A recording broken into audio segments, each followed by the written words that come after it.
ಮಗಳೇ ಮಗಳೇ ಈ ಗುರುಕುಲ ಮರೆಯಬೇಡ, ನೀತಿ ನೀಡಿದ ಈ ದೇಗುಲ ಮರೆಯಬೇಡ.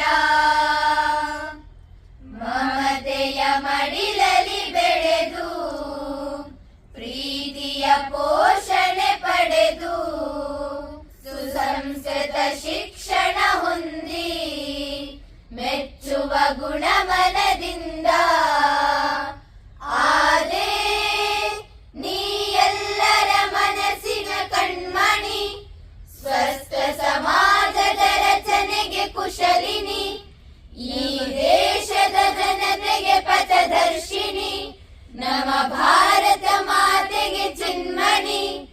ಈ ಗುರುಕುಲದ ಗುರಿಯನ್ನೇ ಗುರುತಿಸು, ಈ ದೇಗುಲದ ಕನಸನ್ನೇ ರೂಪಿಸು, ದಿನಕ್ಕೊಮ್ಮೆ ಕಿಂಚಿತ್ತಾದ್ರೂ ಕಾರ್ಯ ನಡೆಸು, ಕ್ಷಣಕ್ಕಾದ್ರೂ ಒಂದು ಸಾರಿ ಜಯ ನೆನೆಸು.